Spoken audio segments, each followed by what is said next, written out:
आज के इस विशेष सदन में मैं प्रत्यक्ष क्लासेस पर आप सभी का हार्दिक स्वागत और अभिनंदन करता हूं। आपके सामने जो शख्सियत हैं ये किसी पहचान की मोहताज नहीं। साथियों, ये एक अपने आप में संघर्ष की एक जीती जागती कहानी। राजस्थान में इनको जो गौरव प्राप्त हुआ है वह गौरव शायद किसी और को नहीं मिले। ये फॉरेस्ट गार्ड में राजस्थान की जो वन सेवा में राजस्थान की पहली महिला शूटर ट्रैंकुलाइजर हैं। यानी जो आप देखते हैं कई बार बेहोश करने के लिए, है ना, फॉरेस्ट डिपार्टमेंट में बेहोश करने के लिए ट्रैंकुलाइजर गन का उपयोग किया जाता है। तो अमूमन अब तक ये कार्य जो है वो पुरुष ट्रैंकुलाइजर द्वारा किया जाता था, शूटर द्वारा। लेकिन आप केलवा राजसमंद निवासी अमृता सिंह राठौड़ जो 2016 में ये राजस्थान में वन रक्षक के पद पर चयनित हुई थी, और अभी 2020 मार्च में आप जो है उड़ीसा में नेशनल शूटिंग प्रतियोगिता में ब्रॉन्ज मेडल आप जीत के आए थे। और उसके बाद आपको राजस्थान सरकार के द्वारा राजस्थान की पहली महिला शूटर ट्रैंकुलाइजर नियुक्त किया गया। और आज भी जो है आप जा रहे हैं जयपुर, जहां पे आपकी स्टेट की एक टूर्नामेंट है। लेकिन हमारे एक विशेष अनुरोध पर ये आपसे रूबरू होने के लिए यहाँ आज आए हैं। तो मैं चाहूँगा एक बार आप सभी तालियों के साथ इनका हार्दिक स्वागत करें। और यहाँ से एक कैंडिडेट आए, महिला कैंडिडेट, जो माल्यार्पण कर आपका स्वागत करेंगे। हाँ, आ जाइए, जल्दी आ जाइएगा।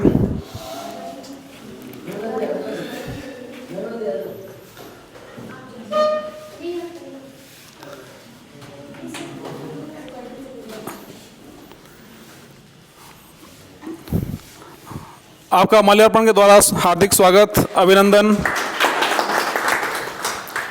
फिर से आग्रह करूंगा आप उपना उठा के एक बार स्वागत करें।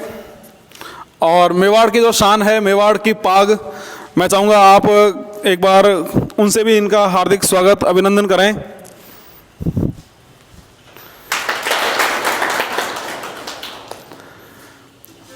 साथियों, किसी भी कंपटीशन एग्जाम में पास होना अपने आप में एक चैलेंज होता है, और आपने जिस चैलेंज को पार किया है मैं उसका साक्षी हूँ। आप हमसे पढ़े हैं और जिन कठिन परिस्थितियों से निकलकर आपने यह मुकाम हासिल किया है, निश्चित तौर पर ये बहुत मुश्किल काम होता है। मैंने आपसे कहा था कि इन्होंने जो फिजिकल एग्ज़ाम जो इन्होंने पास किया था, वो फिजिकल एग्ज़ाम किन परिस्थितियों में किया था, क्योंकि काफ़ी मुश्किल काम होता है। फॉरेस्ट गार्ड का जो फिजिकल होता है वो आपको 25 किलोमीटर की दौड़ पूरी करनी होती है, और इन्होंने जिन परिस्थितियों में वह दौड़ पूरी की थी वो काफ़ी मुश्किल भरा काम था। तो मैं चाहूँगा कि एक बार आप इनकी जुबानी उस संघर्ष की कहानी को सुनें। और आप भी जिस एग्ज़ाम की तैयारी करने जा रहे हैं, आप जिस डिपार्टमेंट में जाना चाह रहे हैं, फॉरेस्ट गार्ड या फॉरेस्टर की जो प्रिपरेशन आप कर रहे हैं, तो आपको किस तरह से सहयोग मिल सकता है, आप किस तरह से जो है उस एग्ज़ाम को क्लियर कर सकते हैं, क्या क्या परेशानियां आपके सामने आती है, तो वो सब आपको बताएंगे जो एक सफल अभ्यर्थी हैं उसी क्षेत्र के। तो अमृता सिंह जी। इससे तो बोलना रहेगा। हाँ, इसे जय हिंद सभी को। सर वहाँ ये ले लूँ, मैं डेस्क ले लूँ, थोड़ा कंफर्टेबल जोन में। सभी को जय हिंद। सबसे पहले तो सुनील सर और प्रत्यक्ष एकेडमी का मैं तहे दिल से आभार व्यक्त करती हूँ कि उन्होंने मुझे मौका दिया कि मैं आपके बीच में रूबरू होकर मेरे एक्सपीरियंस को आपसे शेयर कर सकूँ। थैंक यू सभी स्टूडेंट्स का कि मुझे इतना काबिल समझा कि आप लोगों के बीच में उपस्थित होने के लिए बुलाया गया। और सबसे पहले मैं वन रक्षक हूँ। मैं अपने डिपार्टमेंट का बहुत आभार व्यक्त करती हूँ कि जितना मेरे में एबिलिटीज़ नहीं थी उससे ज़्यादा इस डिपार्टमेंट ने मुझे दिया, मुझे इतना सक्षम बनाया कि आज मैं आपके सामने खड़ी हूँ। तो तहे दिल से सबसे पहले मैं वन विभाग का शुक्रिया करती हूँ कि एक मजबूत शख्सियत के रूप में उभारा, मुझे इतना मजबूत बनाया, मुझे सीआरपीएफ ने और भी मजबूत बना दिया मुझे। तो वन रक्षक एक फ्रंट लाइन स्टाफ है, लेकिन वो हॉप से directly head of the forest से जुड़ा हुआ है। आप कभी भी ये मत सोचना कि कोई छोटी नौकरी है या बड़ी नौकरी है। ये वो नौकरी है जो आपको एक तो प्रकृति से जोड़े रखेगी, डायरेक्टली, जहाँ लोग टिकट दे के जाते हैं हज़ारों रुपए का, वहाँ पे आपको काम करने का सौभाग्य मिलेगा, यही आपके लिए सबसे बड़ी बात होगी। दूसरी बात कि जहाँ जिन लोगों का नेचर के प्रति लगाव है या वाइल्ड लाइफ में रह के जो करना चाहते हैं, उनके लिए एक और अच्छा मुकाम है कि आप कुछ कर सकते हैं। ड्यूटी के साथ रहते रहते आप अपना काम भी कर पाएंगे और ड्यूटी के कर्तव्यों का भी निर्वहन कर पाएंगे। तो मुझे लगता है कि राजस्थान सरकार में या भारतीय वन सेवा में वन सेवा को लेकर जितने भी लोगों के बीच में सवाल चलते हैं, उनका सब जगह पे मैं स्टॉप करती हूँ कि इससे अच्छी नौकरी कहीं नहीं मिल सकती। मतलब आप सिविल सर्विसेज की तैयारी भी इस नौकरी में रहते हुए कर सकते हैं। महिलाओं के मन में भी डाउट्स रहते हैं कि नौकरी कैसी होगी, लड़कियों के लिए कैसी होगी, किस तरह से हमें चैलेंजेस मिलेंगे। तो उनके लिए भी कहना चाहती हूँ कि ड्यूटी को हमेशा हार्ड मान के ही करना चाहिए। अनुकूल परिस्थितियाँ तो आती है तो फिर नौकरी करने का कोई मतलब नहीं। जब प्रतिकूल रहता है, सब उल्टा रहता है, तो मज़ा आता है काम करने का। तो एक डेवोटेशन होना चाहिए अपना काम करने के प्रति, तो कहीं ना कहीं वो अपने को उपलब्धि ही दिलाएगा। सर का सर मेरे गुरु रहे हैं और इन्होंने इनसे मैं पढ़ी हूँ, तो निश्चय ही आप लोग इनके सानिध्य में पढ़ रहे हैं, तो सभी मैं उम्मीद करती हूँ कि आप सभी लोगों का सिलेक्शन हो, सभी वन विभाग में आए। जब तक मैं भी आपको देखूँ कि हाँ मैं इन लोगों से रूबरू हुई थी, तो अच्छा लगेगा मुझे भी। और डिपार्टमेंट बहुत अच्छा है, आप लोग तैयारी कीजिए अच्छे से। हम भी आपका इंतज़ार कर रहे हैं कि आप फिज़िकल इंटरव्यू सब फाइट करके आएँ।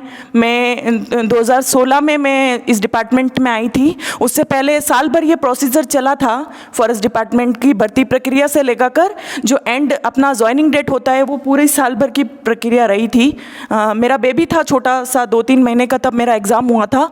सागवाड़ा सेंटर आया था, उसके 2 महीने बाद ही, वो 4.5 महीने का था तब मेरा फिजिकल हुआ था। उसमें 18 या 16 किलोमीटर लड़कियों की दौड़ होती है, 20 किलोमीटर बॉयज़ की दौड़ होती है। उसमें मैंने जैसे तैसे, मतलब हो नहीं पाता है उस समय, फिर भी मैंने किया। सर प्रत्यक्ष हैं उसके, फिजिकल किया, इन्हीं के सानिध्य में किया पूरा।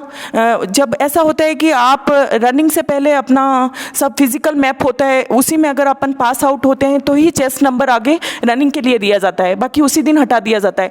तो मैं सबसे पहले यही करना चाहती हूँ कि एक ही चीज़ आप फोकस रखिएगा कि वो है हौसला, वो टूटना नहीं चाहिए। मैं फिजिकल पास करूँगी, मैं रिटर्न पास करूँगा, मैं इंटरव्यू तक जाऊँगा, बस यही चीज़ पक्की होनी चाहिए। मैंने यही सोचा। मम्मा बोले 7 लाख लोगों ने फॉर्म भरा है, तेरा कहाँ नंबर आएगा, बस में तो पैर रखने तक की भी जगह नहीं है। मैंने कहा मैं जाऊँगी, सागवाड़ा मेरा सेंटर आया था और बच्चा छोटा, आप समझ सकते हैं किस परिस्थिति में मैं गई। बस के काज तोड़ दिए, पब्लिक इतनी, भरतपुर के लोग, जो राजसमंद उदयपुर के जो जगह है, वहाँ पे बाहर से लोग फॉर्म ज़्यादा भरते हैं।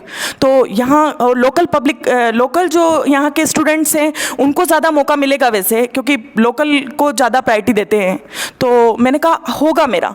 तो उस समय भी ये था, मैं पेपर पे राइट करती थी कि नहीं मेरा होगा, मेरे इतने क्वेश्चन राइट हो रहे, मेरा होगा। तो मैं खुद सेल्फ कॉन्फिडेंट रही कि हाँ मेरा होगा। फिजिकल में तो एक ही चीज़ आप हमेशा रखना कि हौसला मत टूटने देना। हाँ मेरा होगा और मैं फाइनल तक जाऊंगा और इंटरव्यू में सेलेक्ट होकर ऑफिसर्स के सामने बैठूंगा। अब तो शायद इंटरव्यू रहा नहीं है मेरे हिसाब से, शायद नहीं है। हाँ, हम लोगों का इंटरव्यू भी था। जिस chief conservator of the forest ने मेरा इंटरव्यू लिया था, उनका मैंने रिटायरमेंट भी करा दिया उन्हीं के ऑफिस में, और नए chief conservator of the forest के ऑफिस में मैं काम कर रही हूँ एज ए स्टोर कीपर। तो ये मेरी बहुत बड़ी उपलब्धि है कि जिनके सामने, एक IFS के सामने मैं इंटरव्यू दे रही थी, और मुझे लगा ही नहीं था कि कभी मैं आ पाऊँगी, क्योंकि इंटरव्यू के बाद में भी एक मेरिट बनती है। लेकिन मेरा सौभाग्य है और अपने लक भी चलता है, थोड़ा थोड़ा भाग्य को भी मानिएगा, और मेहनत तो सफलता दिलाएगी। यहाँ पे जो पढ़ रहे हैं, बस हर नेशनल पार्क, सेंचुरीज। सर मैं जब डूंगरपुर जा रही थी तो वहाँ एक, डूंगरपुर से कोई है यहाँ पे? हाँ, डीमड़ी तालाब करके कुछ आता है, डीमड़ी करके ऐसा कुछ तालाब आता है डूंगरपुर पे। तो सर वो भी क्वेश्चन मेरे एग्जाम में आ गया था, मुझे कुछ नॉलेज नहीं था डूंगरपुर के बारे में। तो अपनी आंखें वगैरह सब चौकन्ना रखे रास्ते में, हो सकता है कि आप जहाँ से गुजर रहे हो वो ही क्वेश्चन आ जाए। तो मैंने जस्ट रास्ते में नोटिस किया था कि कुछ डीमड़ी तालाब करके आया था, तो मैंने कहा ठीक है, मैंने नोटिस किया, तालाब देखा, क्योंकि मुझे वाइल्ड लाइफ से लगाव था। आगे जाके जब मैंने एग्जाम देने लगी तो ये क्वेश्चन था कि डीमड़ी तालाब किस जिले में है, और फिर मुझे बहुत अच्छा लगा कि चलो मैंने कान खुले रखे, आंखें देखी, सब कुछ ऐसे किया, तो मुझे ये क्वेश्चन कर पाती, बाकी ये 2 नंबर भी माइनस हो जाते। तो कंपटीशन बहुत हार्ड है, 1000 लोगों पे एक जना सेलेक्ट होगा, 70 लोगों पे एक बंदा इंटरव्यू देने जाएगा। लेकिन आप सब हौसला रखिएगा कि हम एंड तक पहुंचेंगे तो सक्सेस होगी। थैंक यू, जय हिंद। प्रत्यक्ष एकेडमी का दोबारा मैं धन्यवाद प्रकट करती हूँ कि इनके मार्गदर्शन में, सुनील सर के मार्गदर्शन में मैंने ये सब लेआउट प्रदर्शन किया और बहुत परफेक्ट अच्छे से दिया मैंने। अभी मैं राइफल एसोसिएशन की तरफ से भी शूटिंग कर रही हूँ।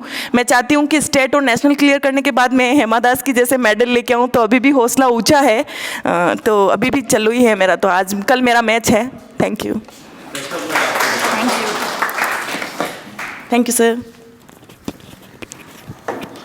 बहुत बहुत धन्यवाद और आभार आपका। आपने अपने समय को निकालकर, अपने महत्वपूर्ण समय को निकालकर आज इन विद्यार्थियों को आपने जो मार्गदर्शन दिया है, निश्चित रूप से ये आपसे एक प्रेरणा लेंगे। और आपका जो ट्रेनिंग सेशन हुआ था, ठीक है, ट्रेनिंग सेशन में हर शाम को मेरे पास कॉल आता था कि सर मुझे आज घर निकलना है। जो ट्रेनिंग सेंटर था आपका अजमेर में, और वो था सीआरपीएफ का जो ट्रेनिंग कैंप होता है, जहाँ पे आपको सुबह 4 बजे उठाकर रात को 10 बजे तक आपसे लगातार हार्ड वर्क कराया जाता है। और उस हार्ड वर्क में यदि एक मजबूत दिल वाला पुरुष व्यक्ति है, वो भी टूट जाता है। जहाँ पे आपने ट्रेनिंग की थी, जिस सेंटर में जाने से पहले लोग 10 बार सोचते हैं कि इस ट्रेनिंग सेंटर में सीआरपीएफ वालों से हम कैसे ट्रेनिंग लेंगे, उस ट्रेनिंग सेंटर में आपने ट्रेनिंग लिया था। और रोज़ फोन आता था कि सर इस ट्रेनिंग सेंटर मुझे नहीं रहना है, लेकिन रोज़ ही बात, एक दिन और निकालो, आप एक दिन और निकाल लें। और ऐसा करते करते आपका पूरा ट्रेनिंग सेशन हमने वहाँ से क्लियर कराया। हमेशा फ़ोन करते कि नहीं सर आज थक गए, आज परेशान हो गए हैं, अब मुझे यहाँ से निकलना है। बहुत ज़्यादा हार्ड ट्रेनिंग थी, ठीक है, तो बिल्कुल सीआरपीएफ आप समझ सकते हैं। 2 ही बेस थे जिनकी सीआरपीएफ ने ट्रेनिंग करवाई थी, इसके बाद बंद कर दिया, वन विभाग ही करवाई। अच्छा, काफ़ी गर्ल्स वहाँ से छोड़ के चली भी गई। इतना ट्रेनिंग जो सेशन था हार्ड, ठीक, उस सेशन को छोड़ के चले भी गए, लेकिन हमने इनको रोका एक दिन और करके फिर इनका ट्रेनिंग पूरा हो गया और आज सारी उपलब्धियाँ अपने सामने हैं। ज़्यादातर क्वेश्चन जो हैं वो आपके ज्योग्राफी बेस से आएंगे, है ना। सुनील सर से ज़्यादा अच्छी ज्योग्राफी मुझे नहीं लगता है कि कोई भी पढ़ा पाएगा। जोधपुर के बच्चे, हाँ, मैथ्स रीजनिंग के सर हैं, मैं उनकी भी पढ़ी हूँ, उनसे भी मैथ्स रीजनिंग के नोट्स पढ़े हैं मैंने। तो सुनील सर आधा चैप्टर जो फॉरेस्ट में जो आएगा, फॉरेस्ट्री का, वो सर ही क्लियर करवा देंगे। नदियाँ, ये सेंचुरी, नेशनल पार्क, जितने भी, हर एक उदयपुर आसपास जिस क्षेत्र से आप एग्जाम को आपने चूज़ किया है, पर्टिकुलर उस एरिया का आप विशेष तौर से ध्यान रखना। बायोडाइवर्सिटी के अकॉर्डिंग सीता माता जो है सर वैसे, और जो जो क्वालिटीज़ हैं, सब सेंचुरीज़ की अपनी अपनी क्वालिटीज़ हैं, तो वो आप ध्यान रखिएगा। बेसिकली जो ज़्यादातर क्वेश्चंस पुटअप होंगे वो उसी में से होंगे।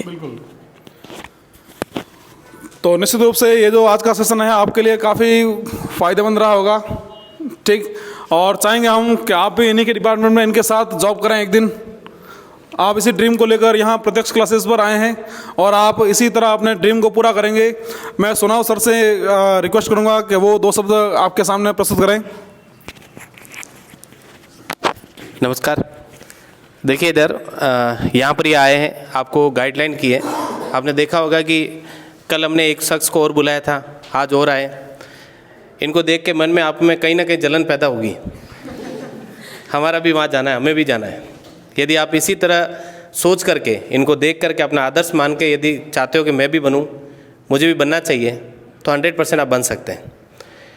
कई लोग सोचते हैं कि ऐसे थोड़ी बना जाता है, बहुत मेहनत करनी पड़ती है, मुझे टाइम नहीं मिलता। इन्होंने एक शब्द बोला होगा, आपने गौर किया होगा कि जब मेरा छोटा बेबी जो है 4 महीने का था, तब मैंने फिजिकल दिया। तो इसका मतलब क्या हो गया कि बहाने नहीं मारे इन्होंने। वरना कई जो लोग कहते हैं कि मुझे समय नहीं मिलता, मेरे घर पे बहुत सारे काम है, मुझे वो करना है, ये करना है, घर वाले पढ़ने नहीं देते, मैं इस माहौल में नहीं पढ़ सकता हूँ, इस जगह बैठ के नहीं पढ़ सकता हूँ, ऐसे नहीं कर सकता हूँ, ये सब बहाने। यदि कोई आदमी चाहता है कि मैं सच्चे मन से तैयारी करूँ, और मैंने आपको सिखाया भी कि रात को सोते वक्त अपने आप से एक सवाल पूछ के सोएं आदमी कि वास्तव में मैंने कितनी पढ़ाई की, तो आपकी हकीकत आपको बता देगा, तुरंत बता देगा कि आपने कितनी पढ़ाई की पूरे दिन में। दूसरों के सामने अपन बनते हैं कि मैं बहुत पढ़ता हूँ, हकीकत तो आपको ही पता है। जब आप एग्ज़ाम दे के बाहर निकलते तो घर की आस रहती है कि मैं सिलेक्शन हो गया, मेरा हो जाएगा, ऐसा हो जाएगा, घर की आस रहती है। परंतु अंदर से पता है कि जिस दिन आप गेट से बाहर निकलते उसी दिन आपका रिजल्ट उसी दिन आ चुका है। आता है ना आप लोगों का, एग्ज़ाम से गेट से बाहर निकलते तुरंत रिजल्ट आ जाता है। इसका मतलब क्या हो गया कि सच्चे मन से तैयारी करो, कोई ना कोई को आदर्श मानो, उसको आदर्श मान करके अपने ख्वाब पूरे कर सकते हैं। इंसान रूप में आपने जन्म लिया है और कुछ ना कुछ अच्छा करने के लिए लिया है। तो ये मेरा मानना है, आज इनको बुलाया, इन्होंने अपना एक्सपीरियंस शेयर किया। कहीं ना कहीं एक व्यक्ति को यदि लगता है कि हाँ मेरे और उनके एक्सपीरियंस मुझे काम आया, तो इनका आना सफल हो जाएगा। ठीक है, इन्होंने ये भी कहा कि शुभकामना आपको बहुत सारी, और हम भी आज जो है मेरे प्रत्यक्ष क्लास के जितने विद्यार्थी हैं और उनकी टीम है, तो आपको भी शुभकामना देते हैं कि जो आपकी कल प्रतियोगिता है उसमें आप ज़रूर सफल हों। और कल हमें भी सूचना मिले इस क्लास में कि भाई सफल हो चुके हैं, तो इन सभी के साथ साथ जो है हमारी दुआ भी जो है लगेगी आपको, और 100% आप सफल होंगे। Okay, thank you. तो जो फॉरेस्ट डिपार्टमेंट का एग्ज़ाम देने जा रहे हैं उनके लिए राजस्थान जीके में एक नया सवाल जुड़ गया है, और वो सवाल आपके सामने है। उस सवाल का जो आंसर है वो आपके सामने है। मैंने आपसे कहा था कि राजस्थान की पहली महिला ट्रैंकुलाइजर शूटर, ठीक, याद रख लेना। याद क्या रख लेना, अब तो आपको उनकी उस आंसर की शक्ल भी याद हो गई होगी। ठीक, अमृता सिंह राठौड़ हो जाएगा। राजस्थान की पहली महिला ट्रैंकुलाइजर शूटर अमृता सिंह राठौड़। तो मैंने आपसे कहा था कि जब मार्च 2020 में आप बने थे, उसके बाद 10 महीने का टाइम निकला। 10 महीने में हमने ये टॉपिक कहीं पढ़ाया नहीं, जो आपके वन्य जीव अभ्यारण्य वाला टॉपिक है, हमने कहीं पढ़ाया नहीं। तो जब आज ये पहली बार आपके बैच में इसको हमने पढ़ाया, और वहाँ पे हमने इसको एक एडिशनल लाइन के रूप में, एक नोट्स के रूप में हमने इसको लिखा, और आप सबके एक छोटे से रिक्वेस्ट पर बिल्कुल वो आपके सामने जो है हाजिर भी हो गए। तो एक बार फिर प्रत्यक्ष क्लासेस की तरफ से मैं आपका हार्दिक स्वागत, अभिनंदन करता हूं, और आप सभी विद्यार्थियों का भी अभिनंदन करता हूं। आपने इस सेशन को सफल बनाया। निश्चित रूप से हम सबकी दुआएं रहेंगी, हम सबका जो है आशीर्वाद आपके साथ है कि आप अपने इस मुकाम को हासिल करें जिस लक्ष्य की तरफ आप बढ़ रहे हैं। सर ने एक बात कही, आपने ध्यान दिया होगा, रात को सोते समय आप अपने आप से एक सवाल करें, क्या मैंने आज पढ़ाई पूरी की है। तो ये जो सवाल है, ये सवाल खुद से ईमानदारी का है, ये खुद की ईमानदारी का है कि आप पूर्ण ईमानदार बने किसके प्रति, स्वयं के प्रति। ठीक है, क्योंकि आपसे बेटर आपके बारे में कोई नहीं जान सकता। आप यहाँ 4 घंटे 5 घंटे क्लास में हैं, तब तक आप हमारे सामने हैं, लेकिन उसके अलावा 20 घंटे आप स्वतंत्र हैं। उस 20 घंटे का उपयोग आप किस तरह से करते हैं अपनी तैयारियों के लिए, तो वो आपसे बेहतर कोई नहीं जान सकता। हम 24 आवर्स आपके साथ नहीं रह सकते, है ना। तो आप उस 20 घंटे का उपयोग भी पूर्ण ईमानदारी के साथ करें, अपने साथ आप ईमानदारी रखें। ईमानदारी का मतलब ये नहीं कि जो है किसी के कोई क्वेश्चन हो तो भी, हाँ बिल्कुल, तो ईमानदारी आप पूर्ण रखें अपनी तरफ से। ठीक, और सोते समय बिल्कुल सवाल करें, और उस सवाल का जब तक आपको रोज़ रात को सेटिस्फैक्ट्री आंसर नहीं मिल जाए कि हाँ आज मेरी पढ़ाई का कोटा पूरा हुआ है आज दिन भर में, तब तक आपको नींद भी शायद नहीं आनी चाहिए। जब तक आपको नहीं लगे कि आज का कोटा मैंने पूरा नहीं किया है, तब तक आपके जो है नींद भी नहीं आनी चाहिए। आपके एग्ज़ाम तक आपकी नींद उड़ी होनी चाहिए। ऐसा नहीं दिन में 8-10 घंटे 12 घंटे जितना मर्जी उतना सोए जा रहे हैं। यदि अभी सो गए तो ज़िंदगी भर आप सोते ही रह जाएंगे। ठीक, अब अगर आपके इस भर्ती परीक्षा को लेकर किसी तरह का सवाल यदि है, तो वो सवाल आप निश्चित रूप से पूछ सकते हैं। आप अपनी तैयारियों को लेकर किसी भी तरह का डाउट या फॉरेस्ट डिपार्टमेंट की तरफ से कोई भी सवाल है आपका, तो आप उस सवाल को आराम से पूछ सकते हैं। किसी का कोई क्वेश्चन है? क्या पढ़ना है, केस लड़कियों को लेकर मन में है विचार की नौकरी कैसे रहेगी हमारे लिए, कैसा, बिल्कुल पूछ सकते हैं। जो पहली पोस्टिंग हुई थी आपकी, वो हुई थी छापली, राजसमंद में है। हाँ, कुंभलगढ़ सेंचुरी में पहली पोस्टिंग हुई थी, उसके बाद छापली राजसमंद में। ठीक, और दोनों ही जो स्थान थे वो घने जंगलों के बीच थे। समझ सकते हैं कि उस जंगली जो इलाका था वहाँ पर भी आपने अपना समय निकाला है। अभी डेपुटेशन में यहाँ पर CCF ऑफिस उदयपुर में कार्यरत हैं। हो सकता है आपको फिर से फील्ड पोस्टिंग मिल जाए, तो फिर से आप उसी वन्य जीवन के बीच में रहेंगे। ठीक है, तो आप यदि उस प्रक्रिया का कोई क्वेश्चन आपके माइंड में हो किसी तरह का भर्ती परीक्षा को लेकर, देखें जागरूक अभ्यर्थी वही होता है, ठीक है, जो क्वेश्चन करता है। समझ रहे हैं, आपके माइंड में किसी तरह का डाउट नहीं होना चाहिए। जागरूक वही होता है वाकई जो सच्ची तैयारी करता है, तो उसके मन में कई तरह की शंकाएं होती है। ठीक, यदि ये कंफर्म है कि स्टाफ वालों को चित्ते और नहीं ले जाते हैं, ये है ना, चित्ते और शेर है, स्टाफ वालों को नहीं ले जाते, ये ध्यान रखना। आप जा सकते हो उस डिपार्टमेंट में, पूछिए सवाल पूछिए। क्वेश्चन किसी का कोई दिक्कत नहीं? कैसे पढ़ना है, क्या पढ़ना है, ये तो पूछ सकते हैं। हो गया। चलिए फिर अभी आपने वर्दी पहन रखी है तो इस समय आप समझ सकते हैं, ठीक। तो एक बार पुनः आपका हार्दिक स्वागत, अभिनंदन और बहुत बहुत धन्यवाद यहाँ आज अपना अमूल्य समय देने के लिए। इसी तरह हम आपके सामने प्रतिभाओं को, जैसा हमने पिछली क्लास में, पिछले सेशन में आपको प्रत्यक्ष क्लासेस से सेलेक्टेड जो सेकंड रैंक टीएसपी में सब इंस्पेक्टर भर्ती परीक्षा 2016 में जो जयेश पाटीदार आपके सामने ऊपर फोटो में है, इनको हमने यहाँ पर बुलाया था। आज आप राजस्थान की पहली महिला ट्रैंकुलाइजर शूटर आपके सामने है। आने वाले समय में प्रत्यक्ष क्लासेस पर आपको इसी तरह की प्रतिभाएं और समय समय पर नजर आएंगी। आज के इस सेशन को स्मरणीय बनाने के लिए आप सभी का बहुत बहुत धन्यवाद, हार्दिक आभार, अभिनंदन, धन्यवाद।